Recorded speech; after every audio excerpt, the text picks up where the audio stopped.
comme vous l'avez compris, ce soir avec nous, nous avons des personnalités engagées dans le milieu de la cyber, dans le milieu féminin, et va me rejoindre Nathalie de Courcy, qui est engagée à 3 titres dans le milieu politique, dans l'engagement féminin, mais aussi qui intervient au nom de femmes ingénieures. Bonsoir à tous.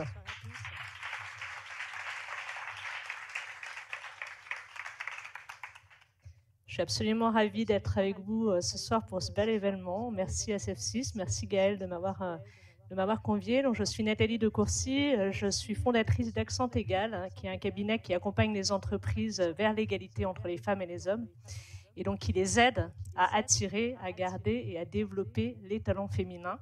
Et c'est vrai que sur les secteurs de l'IT, du numérique, de la cybersécurité, les enjeux d'attractivité sont particulièrement importants et les femmes doivent pouvoir prendre toute leur place dans ces secteurs-là.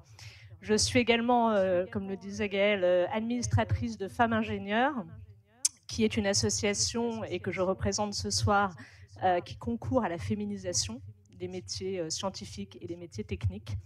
Alors on l'a entendu, on l'a encore répété ce soir, la cybersécurité plus que jamais a besoin de tous les talents, les femmes comme les hommes, et donc les femmes représentent 50% de la solution. Donc c'est pourquoi je suis très heureuse, très fière de remettre ce soir le trophée de la Femme Cyber 2022 dans la catégorie Direction exécutive ou Entrepreneur Europe à une femme au parcours exemplaire, en récompense à la fois de son travail, mais aussi de son utilité sociétale dans un monde de plus en plus attaqué par les pirates cyber. Alors, la lauréate du trophée de la Femme Cyber 2022 dans la catégorie Direction exécutive ou Entrepreneur Europe est Fedra Kluner.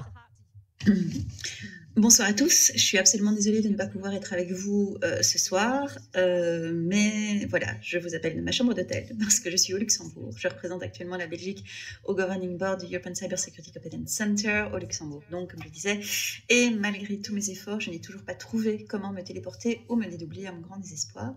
Donc vous ne pouvez pas imaginer à quel point je suis triste de ne pas être parmi vous ce soir, parmi vous, donc femmes brillantes et effleurants de la cybersécurité européenne, sans oublier évidemment les hommes. C'est vraiment un honneur pour moi et un grand étonnement d'ailleurs d'avoir fait partie donc des finalistes du trophée. Je suis Fedra Kluner et je suis la directrice adjointe du Centre pour la cybersécurité Belgique, c'est l'ANSI belge, oui, on peut le qualifier comme ça. C'est une agence qu'on a construite avec le directeur il y a exactement 7 ans, de rien du tout, il n'y a rien qui existait. Et 7 ans plus tard, nous sommes maintenant 90 et on prévoit d'être à peu près 120 début 2023. Et notre mission, c'est vraiment de rendre le cyberespace belge moins cybervulnérable. Donc, le European Cyber Women Day est vraiment la parfaite occasion de démontrer, s'il le fallait encore, que la cybersécurité est un secteur qui, petit à petit, trop lentement encore sans doute, est en train de se diversifier et n'est plus réservé qu'aux hommes. Et ce en France, mais aussi en Europe et partout dans le monde. C'est aussi la parfaite occasion de célébrer des femmes qui ont effectué des actions remarquables dans le secteur de la cybersécurité. Alors donc, il semble que, je ne sais pas, certaines personnes me disent que je suis un rôle modèle, donc pour moi c'est vraiment quelque chose qui est fondamental, cette notion de rôle modèle, parce que ça permet vraiment aux jeunes, aux femmes, enfin qui vous voulez, de s'identifier et de démontrer que la cybersécurité est ouverte à tous et à toutes et à tous. À ce sujet-là, mon message est d'ailleurs très clair, ne restez pas coincés sur les stéréotypes qui sont trop souvent véhiculés lorsque l'on parle de cybersécurité et osez pousser la porte, si je puis dire, et venir constater à quel point ce secteur offre des possibilités absolument passionnantes, même si vous n'avez pas de background ou de formation ou de profil technique. Je voudrais encore une fois remercier le CEF6 donc, pour cette merveilleuse initiative de trophée, mais aussi pour toutes ces actions qui sont vraiment fondamentales et qui permettent vraiment de valoriser et de professionnaliser les compétences des femmes en cybersécurité et d'encourager aussi une plus grande diversité qui ne peut être que bénéfique aux organisations, sans oublier les actions de sensibilisation à destination du grand public du CEF6 qui pour nous sont et qui pour moi d'ailleurs sont très importantes parce que j'ai tendance à penser que le facteur humain n'est pas le maillon faible mais plutôt le maillon fort.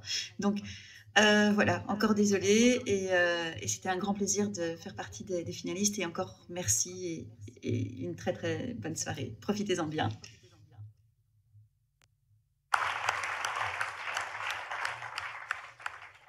Et donc il y a 2 médailles.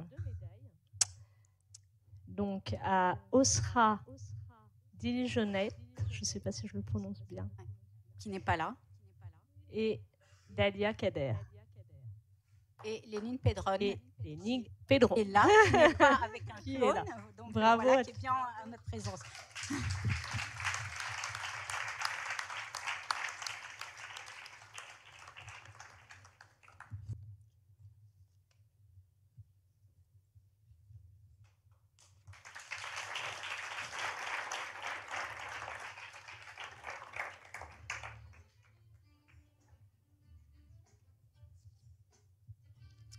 Merci.